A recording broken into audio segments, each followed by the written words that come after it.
Alrighty, so here we go. It's time to do the review of the first 8 games that happened in the busy Saturday night action. And as usual, I'll be doing the last 5 games to finish off the review of match week number 9 tomorrow. But first of all, in terms of these games, well, there were definitely games that feature teams that desperately needed a win, and they got it. And one of those teams is Charlotte FC, where they finally got their first win at home against Columbus, but it was in a very controversial way. And if you're a Columbus Crew fan, I understand why you're very frustrated about this. Not just the way that they didn't play well in this one, but some will feel like they got robbed because of a very controversial call that happened late in this game.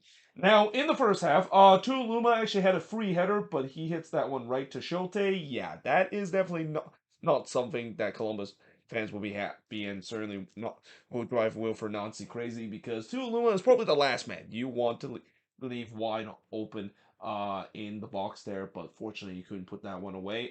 Charlotte was definitely on the front foot, and they were looking to get the early goal. And then, unfortunately for Columbus, Will Sands had to be subbed off in this one, and apparently he came off with a bit of a knee injury, and that again, this is where it's gonna really use as a point for all those people that hate turf field, and how turf field has caused injuries and caused a lot of torn ACL in the league, is going to bring that as an argument. We'll see whether or not if this indeed, of course, is the case. Because if that is the case, that is very unfortunate. Because Will Sands, one of the more promising through player that is coming out of this team, especially a young guy like him. And yeah, that would suck if he is going to be out long term. But in the 20th minute, Marks would rob Ramirez from point blank, and with the way that Ramirez has also been scoring goals for the crew, you would expect he was going to put that one away. But George Marks make a big save here. The game's kind of then become a little bit scrappy. There was really no rhythm in the final third for both of these teams. Both of these teams not doing very well in the final third. But then in the 37th minute, Charlotte takes the lead. It's Shredetsky scoring from Josviak and Tuoluma to make it 1-0 in favor of Charlotte. So the Polish connection there, or the DP connection, with both of them being designated players, scoring here for Charlotte to give them a 1-0 lead. And then Josviak had a chance to get on the score sheet. He was completely left unmarked in the back post, and he missed that one wide. Now, fortunately, that miss wouldn't come back to haunt Charlotte with the way that they eventually win this one because of the Shredetsky goal. But yeah, that's one that Kamil Josviak has got to bury to make it 2-0. But that being said, momentum was with Charlotte as they were pressing to try to get a second goal. But we do head to halftime with Charlotte leading 1-0. Now, in the second half, Schulte got away with one here, where he passed it right to Capetti, but Charlotte couldn't quite punish him there. But like the majority of the first half, the plays kind of been a little bit of a lull. I mean, it's been staggering. There was not a lot of chances from either of these teams. Yoboa then had a shot that was clear off the line by his own player, so that's kind of sucks when your own player basically gets in the way of your shot. But there was no doubt Columbus was starting to get more possession. And this is where we're starting to see Charlotte did the same thing they did last week, where they were just sitting deep against Colorado, just trying to hang on. Though I will say that this week, unlike last week against Colorado, where they were trying to do that and they didn't do a good job of it because their backline was very disorganized, it was much more organized in this one. They were not allowing Columbus to get behind them and allow Columbus to get some clear-cut chances. Though Matan did have that chance in the 82nd minute, but he hits one right to Marks. Bender then tried to shut the door, but he hits one right to Schulte. And then this is where we get to the controversy in this one. So Aiden Morris basically puts it into the back of the net. And what was weird is that the score bug on the Apple TV broadcast says it was still 1-1, even though technically it should be 2-1, because at that point, the call on the field was a goal by Columbus. So Columbus, or actually, I'm sorry, not 2-1 Columbus, but it was tied at one apiece, and I think I must have misread that. I think they did say it was 1-1 up to that point. So just disregard what I just said. But going back to this controversy is the fact that they did go to VAR to see whether or not if the goal was disallowed. Now, I did see one replay when the ball basically uh was hit or just kind of like a through ball that goes to Morris. It looked like Aiden Morris was in an onside position. In fact, the co-commentator Ross Smith even mentioned the fact that I think that looked onside. I mean, it was tight, but because of the call on the play as a goal, it's gonna be really hard to overturn. But the real controversy is what we saw during the VAR monitor, and especially when we saw it on the screen. And I know MLS has basically have now had a point where they actually will show the footage of what the referee is seeing and they put it on the screen. And what was so controversial about that screen is that the frame wasn't correct. Like the ball was already played a couple of seconds later when Morris was looked to be deemed in an offside position. And I wonder if the referee, they look at this, and I can even clearly see, like, not only on the screen on the left when they show the play, but I can really clearly see on the VAR screen that it feels like that screen was just kind of stuck there. And I was wondering, well, maybe the referee's going to trying to revert back a couple of seconds to have the correct frame. Nope, he did not. Instead, he just kind of saw that screen, and then just about 10 seconds later, he said, no go. Now, again, this is where it's going to really rile up the Columbus fans because, again, going back to that one play, I do think that it was too close to call for them to overturn. But I think what riles up Columbus fans is the fact that they look at the wrong frame, and if the referee look at that as the frame to call, then that's not correct because it's not the correct frame. This moment happened a couple of seconds after the ball was released to send Morris through. So yeah, again, very controversial, and that, unfortunately, again, I hate the fact that this is still happening nowadays, and that again, I think Columbus, this is the second time in many years that they've been screwed over, because I think there was one game where they play against Orlando and that got screwed over in that game, and Crew fans were very upset about that. And that, yeah, here we go again. It's seems like it's happening again where this could have been the equalizer there. So Zarian would hit one right to Marks, and yeah, in the end, Charlotte, in a very controversial way, they win 1-0 in this one. Shots in this one, 11 shots compared to 10 that Columbus had. 4 shots on goal compared to 3 that Columbus had. Both teams had 2 shots off target. Both teams had 5 shots that was blocked in possession-wise. 67% possession compared to 33% possession that Charlotte has. And again, while Charlotte, I thought they got away with one because, again, just the way that they did the same thing they did last week, sitting back and just hope that they can hold on to the lead, and that they maybe got played out by VAR in this one, because otherwise Charlotte fan will be very frustrated again, especially with Christian Latanzio's in terms of the tactics that he used trying to shut up shop when it was pretty clear that it was way too early for that. But again, for Columbus fans, they will definitely be very angry, especially the call. But I think when you look at how the play goes, I mean, I don't think Columbus played well in this one, and this again goes back to the problems that they have on the road. This team just look night and day whenever they play at home and on the road. At home, they've been very good.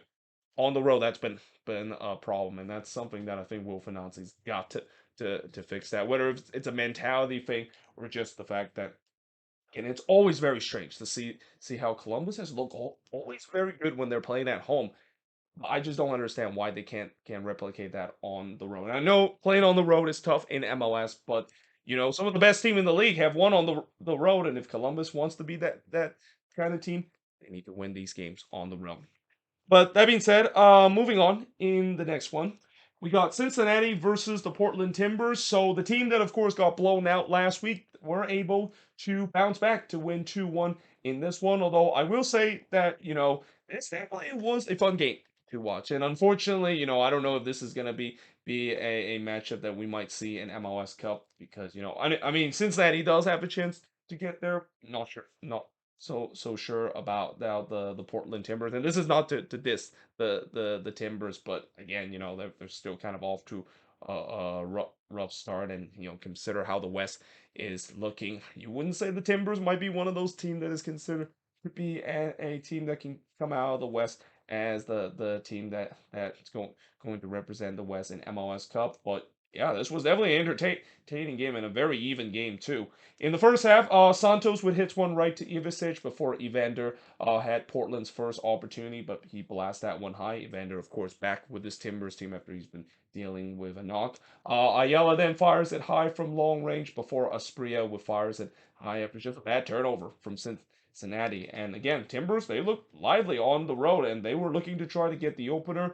And I think Cincinnati's got to watch out for these turnovers because this is kind of the last team you want to turn the ball over, especially against a Timber side that can be very good on the transition. And then on the 22nd minute, we thought we had the opening goal of the game when Santos was through on goal, but he was robbed by Ivicic. I mean, it was great save there from Ayaz Ivicic, one-on-one with Santos, denying him there. And then Evander was open on the header, but unfortunately he missed that one high. And you just feel like the goal seems to be bound. Like these are some grade A chances that both of these teams are getting, and eventually we did. In the 33rd minute, Santo would make amends of his miss in the 22nd minute, and he scored here from Barrial to make it 1-0 in favor of Cincinnati. Miazga trying to make it 2-0, but he that one right to Ivicic before Vasquez hits the side netting in the back post, and Cincinnati again riding the momentum. They were pressing to get the second goal. Though on the other end, Ayala, yeah, he should have scored here. I mean, he had an empty net there to head it in near the back post, but he hits that one high. I mean, bad finishing would be a theme for the Timbers in this one because again they had a lot of chances in this game against the Cincinnati defense. But we do head to halftime, 1-0 in favor of Cincinnati. In the second half, Spria would miss time his header from close range. Before I thought the Timbers they picked up where they left off again. The latter part of the first half, I thought they started to get back into this game and create some chances. Though Barrio did hit the side netting in the back post as the shots were 10-8 in favor of Cincinnati up to that point. But in the 59th minute, Cincinnati would make it 2-0 as Vasquez would score from Santos to make it 2-0 in favor of Cincinnati. Great to see Brendan Vasquez on the score sheet because, this season it's kind of a slow start for him this season. And that maybe is kind of a worrying trend if you're Cincinnati because, you want to sell him for big amount of money. And with the way that he's kind of gone off to a slow start, that maybe decrease the value that he might have in terms of the transfer market. But yeah, that was just not great defending from the Timbers. Like they were ball watching there. This is kind of the thing that they did a couple of weeks ago, and it's happening again in this one. So yeah, that gives Cincinnati a 2-0 lead, but that 2-0 lead did not stood for long because just 2 minutes later, Aaron Spria, of course, he's definitely feeling it after scoring that bicycle kick goal last week. He would score again here for the second week in a row to reduce the deficit to one goal again. And the Timbers immediately pressed. They were trying to get that equalizer. They had the momentum, and Cincinnati was kind of sitting back and was looking for the counter. But you also kind of had a sense that they were trying to weather the storm with the way that Portland was pressing to try to get the equalizer. Salatano would deny Moreno in the back post before he would hit one right to Salatano in the 73rd minute, and then he hits it high from close range in the 83rd minute. Santiago Moreno was definitely active in this one, had some good opportunity. But like I said, the Timbers they were pushing hard for the equalizer. Like Cincinnati was trying to seize this game out, but like what I said in the video earlier, talk about Atlanta having problems in terms of or actually, well, I'm talking about how Chicago's been having problems in terms of giving up leads and always find ways to lose, and that's a mentality that they need to fix. Well, it seems like Cincinnati might have fixed that mentality, and I even bring them as an example of it because again, if this was maybe during the wooden spoon year, this team would have lost this game or at least maybe drop points in this one. But because this is under Pat Nolan, a team that knows how to seize out games. They were able to do this one despite kind of under pressure late in this one. And yeah, in the end, Cincinnati hold on to win 2-1 against the Timbers. Shots in this one pretty close. 14 shots for the 13 that Cincinnati had. 6 shots on goal for the 4 that the Timbers had. 7 shots off target for the 6 that Cincinnati has. 3 shots that was blocked for the 1 that Cincinnati has. And possession-wise, 54% possession compared to the 46% possession that Cincinnati has in this game. And again, good win for Cincinnati. Bouncing back after that loss against St. Louis where they were absolutely ripped apart. But for the Portland Timbers, yeah, it's going to be disappointing because I really think this was kind of one of those games where I feel like both team, if they got a point out of this one, it would have been the fairest resort. Consider how even it is, but unfortunately, the Timbers was just on the wrong end of a really decent and even type of game. But there are definitely problems. The fact that this attack has definitely looked much better. And again, a lot that is not a big surprise considering what they did last week against the Sounders have really finally re-energized this attack that has been pretty much dormant for the entire part of this season. With that being said, moving on in the next one. We've got New England versus Sporting KC. So again, this is not a big surprise that the Revs are able to get a win against a lowly Sporting KC side, but it was definitely a little bit closer to come from that Bruce Arena wants in terms of beating against a team that they should easily beat. So early on, Petrovic would deny Shari from close range before Esmir would hits one high from long range. Again, I didn't go with his last name because his last name is just really long and it's kind of tough to pronounce. I'm just gonna go by his first name in Esmir because it's easier to pronounce that. But in the 26th minute, Heelwood heads it high from close range, but in the 31st minute, New England finally takes the lead. It's Veroni scoring from Boateng and Heel to make it 1-0 in favor of the Revs. And Veroni loved to score so much, he would do it again just 4 minutes later. I mean, this has got to be great news for New England seeing Veroni able to score goals. I mean, it's so far it's been a disappointing signing for the Revs with the way that he's kind of having problems in terms of really proving the Revs that he can be the Adam Buxa replacement that they've wanted with. And at least in this game, it's definitely shown because he scored a couple of big goals here. But at the same time, it was zero defending from Sporting KC. Again, this is a team that is just we know this is a team that is in rock bottom and have no confidence whatsoever. So it's not a big surprise that both the attack and defense just kind of decided to check out in this one. So yeah, the refs, of course, having the 2-0 lead heading into the second half. And I mean, looking at I already think that, yeah, this game, of course, is over and that I basically maybe decided to check out this game because, knowing there's so many games that is on at a time, this is definitely not one game that I might pay too much attention to. Though that all changed in the 50th minute when Sporting KC, believe it or not, score a goal. I mean, it's only the third time this season, but Johnny Russo here would score from Shari to make it 2-1 in favor of New England, and you're just thinking maybe, just maybe, this is the beginning of something for Sporting KC that they desperately need a turnaround.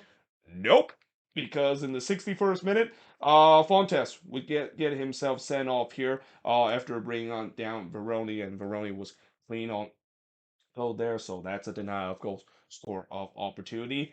And then something weird happened. So it was Fontes, of course, got his second yellow card, so he of course got sent off. But then they go to VAR, and when they go to VAR, that was kind of weird because I was like, well, what are they going for VAR for? Because it was pretty clear that it's a foul, and the only thing I can think of is maybe they're checking to see whether or not if indeed is a penalty, and I don't think it is because it didn't look like that was even close in terms of Fontes bringing down Veroni in the box there, but. Apparently, they go to VAR to check to see whether or not if Fonta's denial of goal score opportunity is worthy of a red. And they said it was. But here's the thing that's kind of weird because Fontes was already on a yellow and he got a second yellow, so he's already sent off. So I don't understand why did they decided to just go to VAR and just kind of pretty much do the same thing where, well, you're already sent off, but we're just gonna say it's now a red card instead of a second yellow card. And mind you, in MLS, unlike other leagues like the Premier League, for example, where I think in the Premier League, if you get a straight red, it's a free game suspension. Where it's a second yellow, I think you only get like a one-game suspension. In MLS, it doesn't matter if you get a second yellow that results in a red or a straight red. You're still just going to get a one-game suspension in the next game, unless if it's something egregious that the disciplinary committee will say it's a multiple game suspension. So yeah, again, it was weird the fact that they go to VAR for something that is kind of very unnecessary, and I'm pretty sure Sporting KC weren't happy about that because that's time off the clock, even though they would still believe, at least maybe the small minority of Sporting KC fans still believe that they can come back in this one. Though in the 61st minute, right after that kind of weird situation happened. Ismail would hit one right to Milia on the free kick before Milia would deny Rednecks, but it comes right to Baroni who tried to seal his hat trick, but he was denied by Milia there in the 74th minute, and then he denied Hill after he almost gift wrapped it and passed right to him there. And then just 1 minute later, he robbed Rivera from close range there. I mean, Damian Rivera really hits that one well, but Milia with a big save there. And again, despite being up a man and have the one goal advantage, you just think that for New England, yeah, they're kind of playing with fire a little bit because they're not able to kill this game off, and in MLS, crazy things can happen when you don't kill a game off. And we saw that exactly just a couple of minutes later when Petrovic has to make a big save to deny Hernandez, and he basically pushed that shot onto the post. But imagine if he didn't do that and Sporting KC got the equalizer. I mean, the refs are going to be very frustrated with this result. But thankfully, like I said, for Sporting KC, when you're bad, you're just getting no luck whatsoever. And yeah, they lose again in this one. 2-1 is the score. Last week they mentioned the fact that Sporting KC, with that sending off that they had with Robert Castellanos, they have now got more red card than that, or they got the same amount of red card as the goals that they score. And this week, for a moment, it looked like they finally bucked that trend. But then, of course, a red card happened. So they're still in that moment where they have now got as many red cards in this season as goals so far. And yeah, in terms of the shots in this one, 16 shots for the 8 that Sporting KC had, 9 shots on goal for the 3 that Sporting KC had, 3 shots off target for the 4 that New England has, 3 shots that was blocked for the 2 that Sporting KC had, and possession-wise, 53% possession compared to 47% possession. So it wasn't kind of a blowout as maybe some, including myself, expected, but still, 3 points is 3 points, and I think New England will take it. But for Sporting KC, again, it's just it's bad. Like this season has been an absolute train wreck, and this is just a latest episode of it. Speaking of a train wreck kind of season, well, Montreal looked like they were heading to that one, and then they decided that, hey, it seems like, in the limited time when we're getting home games, we can actually win that. And they are back home. I think this is the first time that they play at Stade Saputo, or actually, I might be wrong. They I think they've already play here once, but yeah, at least in somewhat they can of course get home wins because I think the first one that they had they did not get the result. But yeah, they got the result in this one against the Red Bulls, who yeah, I think there has to be a lot of alarm bells that Red Bulls fan has. And probably now the pressure gets even higher for Gerhard Struver with the way that, yeah, with the botch kind of handling with the Dante Vanzeir situation, and his team just lost to the worst team in the league on the road.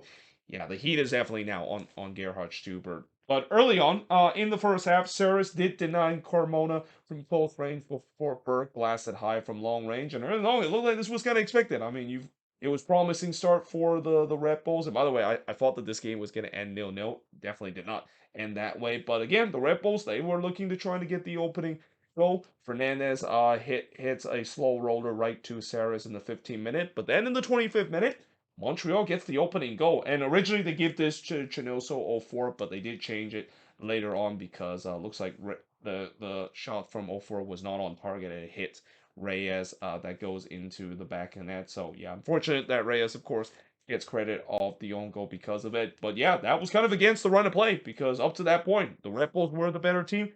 Montreal really didn't have any opportunity. Like that was like their first big chance of the game, and they scored. So yeah, it's 1-0 in favor of Montreal. Definitely gut punch for the Red Bull, conceding against the run of play. Then Cornell had to punch Duke free kick shot away, as that goal really energized this Montreal team. Wanyama then hits one that goes right to Cornell, and again, momentum was with Montreal. They were pushing to try to get that second goal, though Caceres did fires it wide from long range in the 44th minute. And we do head to halftime with Montreal leading 1-0. Now in the second half, Lassiter would hit one right to Cornell as Montreal continued to be on the front foot, and they were looking, well, actually not for an opener, but for the second goal of this one. But it definitely took a bit of a hit in the 65th minute. In fact, this is where we thought that maybe this game could take a change when Elias got his second yellow card and Montreal was down to 10 men. So here we go, for the Red Bulls. This is it. This is a chance against the worst team in the league. You have a chance to get yourself back into this one. Barlow tried to do so in the 70th minute, but he hits it just wide before Duncan also hits one right to Saras on the set piece. And again, the Red Bulls, they were pushing man forward, trying to look for the equalizer, but it didn't happen. Instead, Montreal would kill this game off as Matthew Shrinier would shut the door in this one to make it 2-0 in favor of Montreal. And in the end, Montreal gets the win despite down 10 men in this one. Shots to this one actually favorites the Red Bulls. 15 shots compared to 7 in favor of Montreal, but the shots on goal basically tells the story. 4 of them compared to 6 that Montreal has had. Montreal was very on target in this game. 6 shots off target, or not 6 shots, no shots off target compared to 8 that the Red Bulls had. One shot that was blocked by the three that the Red Bulls had, and the Red Bulls actually had more of the possession, which again, that's a rare thing to see because this is a team that don't usually like to have possession. 59% possession compared to the 41 that Montreal has in this game. And like I said, for the Red Bulls, there has to be some real concern because it's one thing to lose against the worst team in the league, but to lose them and you have a man of advantage.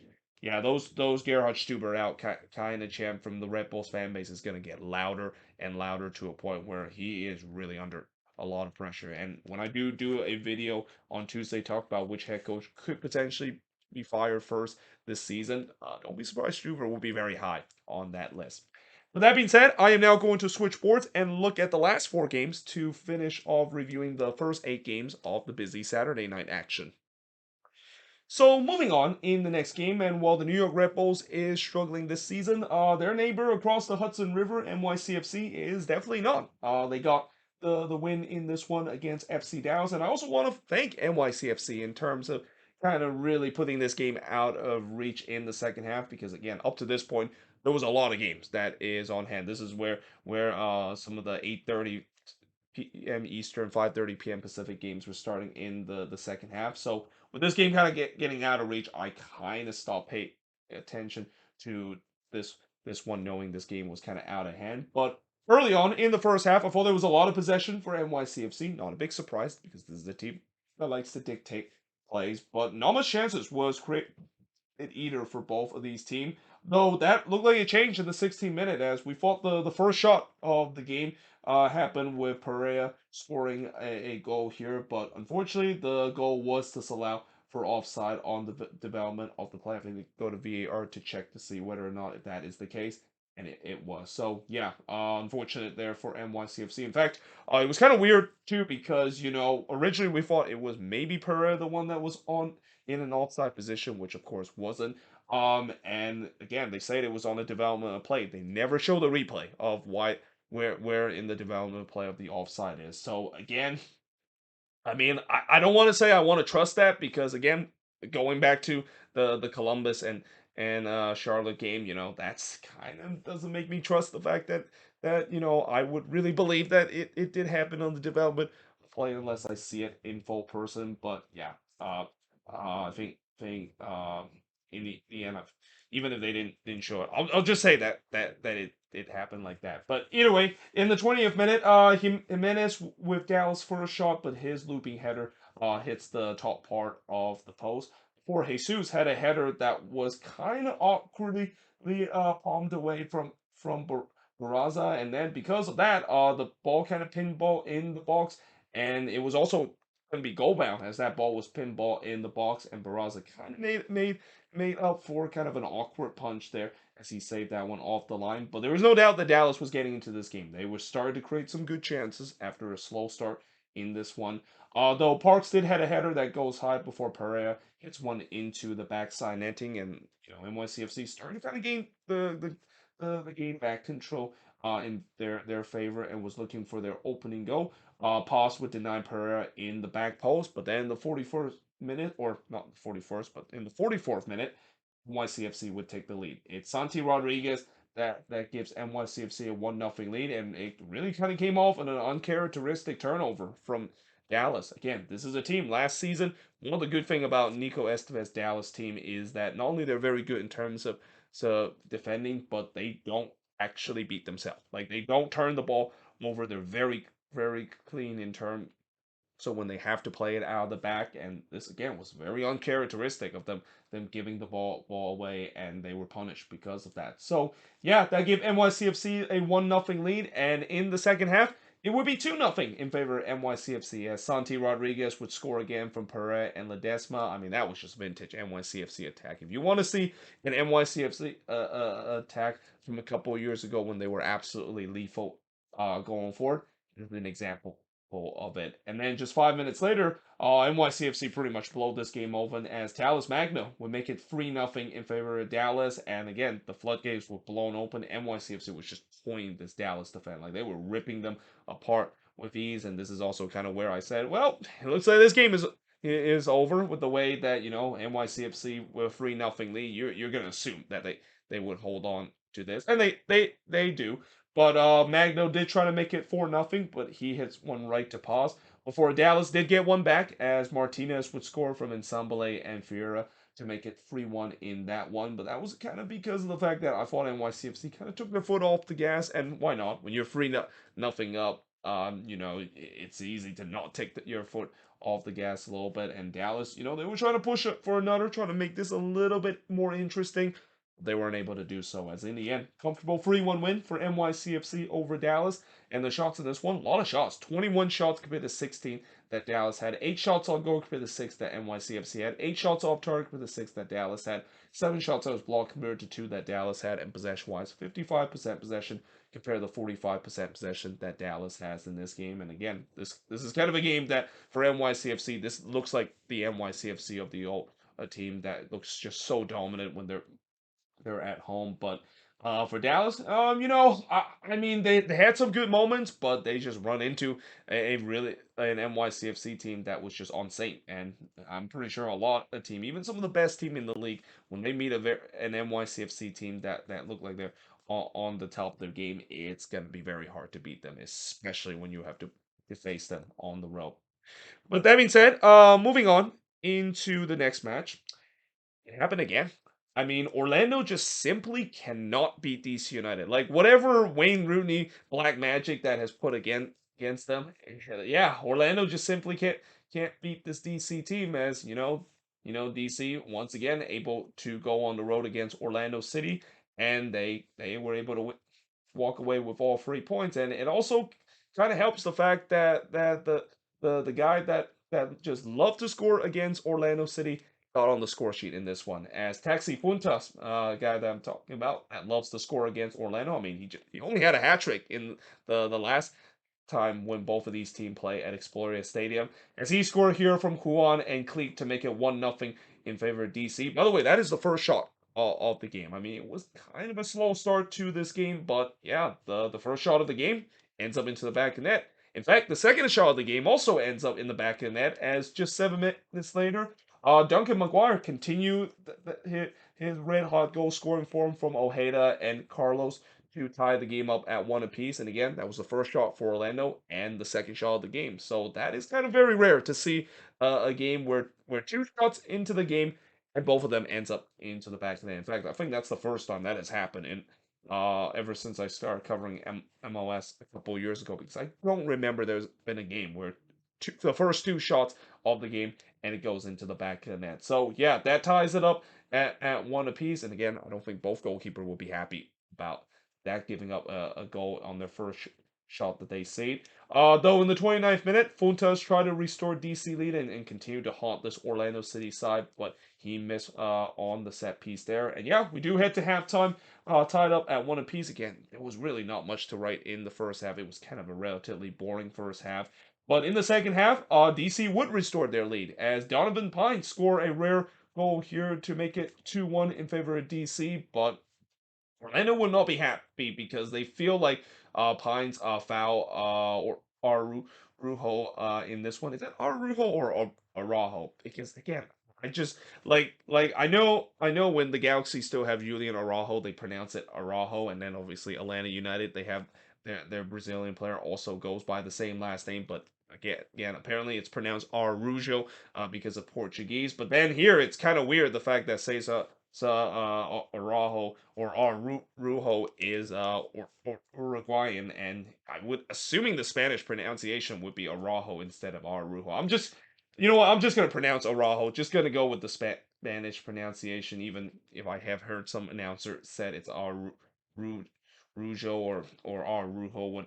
But anyway, in this play again, Orlando was not happy because of the way that Pines feel like Arnold will foul him there. I mean, it could be debatable. I mean, Pines did kind of push off Araujo there, but I don't think it was enough. You could say that this one would overturn. But yeah, that gives the lead back for DC. There was then a shout for a penalty for Orlando that was not given. But then in the 62nd minute, DC will make it 3-1, and it's Benteke scoring from Paulson to make it 3-1 in favor of DC, because of course Benteke would score. I mean, as much as Benteke has been kind of a very Casper Shabilko as kind of player, always find a way to go into score, but also miss some big opportunity. I mean, he's scoring, and I think that's the you can't complain about that if you're a DC fans, even though you're frustrated the fact that he's also missed some big opportunity. So on the other end, Miller would rob Carlos from point blank range as DC almost concede right away, and this one was almost back to a one-goal game. Carlos then flashed one wide from close range as Orlando was starting to press to get one back. I mean, DC was kind of started to sit deep and trying to hang on to this 3-1 lead. Maguire then pulls it high from close before Araujo would hit one right to Miller. Santos then hits one right to Miller's two in the 80th minute. The shots were 11-6 for Orlando up to that point. It was kind of a miracle the fact that we got to double digit shots for one team because again, up to the second half, there was really not a lot of shots in this one. But the shots were 11-6 for Orlando. But again, most of these shots pretty low percentage, pretty easy for Tyler Miller to do. Like besides that one big save that he had on Antonio Carlos, most of these were pretty easy saves for Miller. But in the 83rd minute, on the other end, Benteke looked for his second, but Calese denied him there. And despite Orlando trying to get themselves that second goal, they couldn't do so. As in the end, DC, they did it again, getting the victory against Orlando City. Shots in this one, 13 shots for the 9 that DC had. Both teams had 5 shots on goal, 3 shots off target for the 4 that Orlando has, 4 shots that was blocked for the 1 that DC had, and possession-wise, 55% possession compared to the 45% possession that DC has in this game. And again, I think for Orlando, the only good thing coming out of this one is that at least this is the last time they're going to be facing DC in league play because I'm pretty sure they don't want to see them ever again with the way that it's just they just cannot solve DC. Like it's kind of weird that no matter how bad or how good DC is, they just cannot beat them both home and on the road. But I think a deeper issue for Oscar Pereira team is again just inconsistency. It's still a problem for this team. We and I kind of had a feeling it was the case because yes, last week they got a big victory against Minnesota, but you just kind of had a sense that they weren't going to carry into this one against DC, mainly because again it's DC, a team that they can't seem to figure it out. But also just again this season at home, I believe they only won one game at home at Exploria Stadium, and when you don't pick up those home points, and even though I know Orlando has been good on the road, but when you don't pick up those home points, it's got to drive the home fans crazy, and especially for those that have paid in attendance, they want to see their team win at home, and the fact that they haven't done that, yeah, again, I think even though Orlando City is, I think they're still in the playoff position. I'm pretty sure a lot of fans are not happy because it looks like this is the same as what we saw last season, and it shouldn't be because this team has upgraded with the signings that they had, but so far, it just looked like it's 2015 all over again, or actually not 2015, but 2016 all over again, where they make those signings and none of those signings seems to pan out. But moving on in the next match, we got the Union versus Toronto. So an interesting thing happened in this match where in the beginning of this match, Jim Curran decided to start his strongest team. Now, I think the only reason why he decided to start his strongest team is because knowing that the first leg is in Philly and knowing that they're playing at home in this one, they might as well just trot out their strongest team, and also knowing that they need points in league play because they're actually below the red line. This might be an opportunity to do so, but again, the risk, of course, is the fact that you might have an injury that could happen in this game, and that could be a huge blow for the Union's chance against LAFC in that CCL showdown. And not to mention, if you lose this game, then you basically are coming into that game on the wrong foot. But that did not happen in this one. In fact, everything went right for the Union in this one, and they look like the team that basically steamrolled everybody last season with a comfortable 4-2 win against TFC. I mean, the scoreline doesn't show you the fact that this was pretty much a blowout, and for TFC, I'm pretty sure this team didn't realize that they were facing against the best 11, so the midfield and defense basically decided to completely check out and not even showed up in this one. In the first half, Carranza would miss Hyde on the header as he also missed wide from close range not long after, as the Union was on the front foot and looked for the opening goal. And they do. In the 60th minute, McNulton unfortunately scored an own goal here, but cue the Benny Hume theme music. I mean, between this own goal and the one that Amr Tarek scored that Austin had against Valletta in CCL, a couple of months ago. I mean, though that is probably some of the most weird and funny own goal that worthy of killing the Benny Hill theme song, because yeah, this was just TFC doing a bad job in terms of clearing their lines, and also unfortunate too, because as they were clearing off the line, McNaughton got in the way, and yeah, that gives the Union a 1-0 lead. And not long after, they make it 2-0 as Uru would score from Bedoya and Carranza, because that's what the Philadelphia Union does. I mean, when they score one goal, you know that it won't be far when they score two, three, or even four goals soon. But at this point, Johnson also was not happy the fact that he was fouled by Carranza as he was trying to claim to that ball. And again, just like what I said previously of the fact that the opposition wasn't happy about the foul potentially happened in this one. I mean, again, I know goalkeepers gets the benefit of the doubt, but I don't know. I don't think Johnson really got struck by Carranza very blatantly, and that yeah, in the end they said the goal, of course, was good. It was 2-0, and then it could have been 3-0 if it wasn't for McLean striking the post from close range. And I immediately wrote this could get ugly for Toronto, because yeah, we're seeing a Union team that is like the team from last season in the summer, where once they score a couple of goals, it's gonna be 4, 5, 6, or even seven very soon. And that again, the TFC backline completely checked out. They were a no-show in this one. And then it was 3-0 in the 37th minute when Gastak put it into the back of the net, but the goal was disallowed for offside. But 6 minutes later, it would be 3-0 for good, as Uru would score his second goal from Gastak and Bedoya to make it 3-0 in favor of the Union. Again, this came off of a bad turnover from TFC, and then the TFC backline decided to just give up. Like as soon as they turn over, they had nobody bother even trying to track back when Uru was through on goal there. But in the third minute of stoppage time in the first half, Blake did have to make a save here. He denied Insigne, as that was TFC first shot of the game. In fact, up to that point, TFC was outshot 15-0 by the Philadelphia Union, and with that one shot, it kind of didn't really make it better. It was still 15-1 in favor of Philly at halftime. And yeah, they head to halftime with a dominant 3-0 lead, and it would be 4-0 not long after in the second half, as Michael Root would complete his trick here as he scored from Carranza and Gastak to make it 4-0 in favor of the Union. And again, I think the only reason why this didn't go 5 or 6-0 was because Jim Curtin decided that, yeah, maybe this is the time where he started to pull the plug a little bit. Like, this is the time where he's going to have to start to substitute some of his best players, saving some of his best player for that Wednesday showdown against LAFC. And although he didn't really do it all at once, he kind of gradually did it as the second half goes along. Carranza did try to make it 5-0, but he was denied by Johnson. Again, up to this point, I didn't really pay too much attention to this game. I mean, I kind of didn't pay too much attention either once this was 3-0, because I knew this game was pretty much over. Though in the 66th minute, Insigne did score here from Osorio, and this definitely could be a goal of the week contention, because it was just vintage Insigne there. Like we know that Lorenzo Insigne is a world-class player, and he showed it in that. What a goal that he scored there. Definitely contention for goal of the week.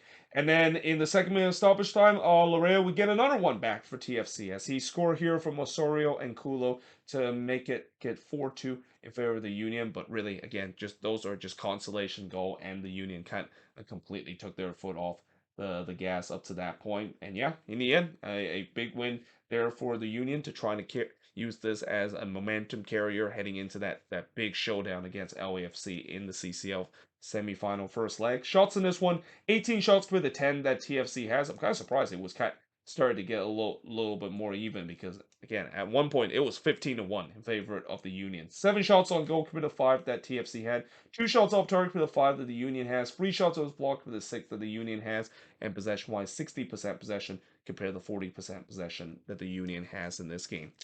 And then finally, moving on into the final game of this part one of the review of the Saturday night game is Houston versus Inter Miami. So the Dynamo, they remain perfect at home. It's now 4 wins in a row in 4 home games this season, with a 1-0 win against Inter Miami. But, you know, for Inter Miami, again, we know that they're on a long losing streak. And when you're on a long losing streak, it just feels like even when you play at your best, you still aren't able to end, and that's kind of what happened in this one.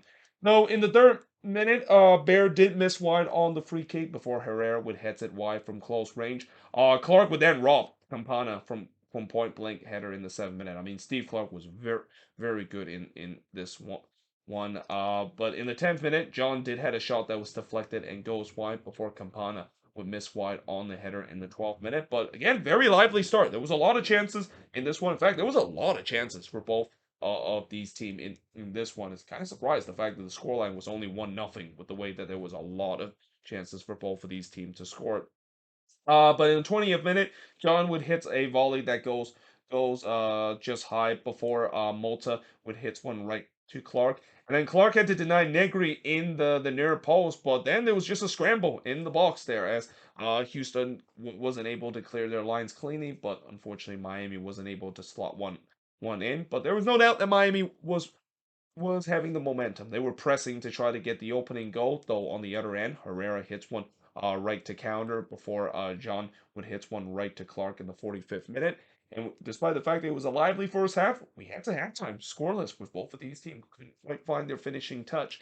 In the second half, Bear would hit one wide from close before Escobar would head it right to counter in the 62nd minute, and then Bassi would pose it just wide from close range. As I thought Houston kind of started the second half the better team. They were looking to try to get the opener, but then in the 67th minute, Miami almost had the opening go, and this is the closest they came to scoring in this game as Malta struck the post from long range. Again, when you are on a losing streak, you just get no luck from the soccer gods, and especially from the post. In fact, when you're also on a losing streak, bad things tend to always happen to you, even when you're playing well, and that's exactly what happened in this one too. As 5 minutes later, Daniel Steres would score a rare goal here from Bear and Carrasquilla, and again, it's a backbreaker for Miami because just 5 minutes ago. They were just inches and a pulse away from taking the lead, and now they find themselves down 1-0. Well, to their credit, they still fought hard to try and to tie the game up. Again, up to that point, I thought maybe this is where Miami just can pit Chile, but no, they still fought hard to try to get the equalizer. Negri had a shot that was deflected and goes wide before Joseph Martinez hits it high on the volley. It's now 7 games that Joseph Martinez has started for Inter Miami. He has 0 goals and 0 assists. Yeah, I think that there's definitely got to be some huge concern if you're a Miami fans with the lack of productivity from Joseph Martinez. And again, I just think he's just snake bitten right now, Joseph Martinez. Like again, that 100 goal that looked like he was going to get back in match day one, it has really just totally got over his heads to a point where he has completely lost his finishing touch that he's shown at Atlanta United. Though that being said, Negri or no, I'm sorry, Miami did throw the kitchen sink there as they were trying to get the equalizer, and I just feel like Houston was kind of just hanging on for dear life. Again, this is something you kind of don't want to do, even if you're at home, especially with the way that Miami was really pushing man forward to try to get the equalizer. Borgland did try to do so, but he hits it wide from close range. But yeah, in the end, Houston, they survive and they get their fourth straight home wins and remain perfect at home this season with a 1-0 victory. Shots in this one, 20 shots committed, 11 that Houston has, 5 shots on goal compared to 3 that the Dynamo has, 9 shots off target compared to 4 that the Dynamo has, 4 shots that was blocked compared to 6 that Miami has, and possession-wise, 55% possession compared to 45% possession that Miami has in this game. So despite the fact that Miami dominate pretty much all the stat category, they're on the losing end of this one and walk away with nothing. And again, this is just kind of the way it is when teams are on a losing streak. You just don't get that luck, and you just maybe at times run into a decent goalkeeper, which Steve Clark was definitely in this one. But yeah, it's gonna be interesting to see how they bounce back. I mean, I will say this, if there is a positive for Miami, and there's definitely not a lot when you lose 6 in a row, they definitely look good in this one. And if they can play like this again in the next game, I do think eventually they are going to snap their losing streak. But we'll see whether or not if that, of course, is the case. But again, for the Dynamo, again, this is a team that like I've said this in the preview, and I'll say it again. If you want to play the Houston Dynamo on the road, good luck because you're not going to walk away with anything. The Dynamo are just they're untouchable right now at home. We have not seen this good of a home form that the Dynamo has had probably since 2017 when they were also a team that is very good. And this is also during a time when the Houston weather it isn't hot and humid, and that's of course has always been a huge advantage to the Dynamo with the way that teams just simply cannot deal with the humidity and cannot just keep up with the Dynamo because of the insane amount of humidity and heat that Houston bring in the summer. But there you have it. That is pretty much it in terms of reviewing all of these 8 games that happened in match week number 9. Well, actually, the first 8 game, I still have 5 games to review, which I'll do it tomorrow. But either way, hope you guys enjoyed this video. If you do, make sure you guys like, smash the subscribe button. Let me know in the comments below what do you think of all these games. And yeah, hope you guys enjoyed this video, and I will see you guys next time.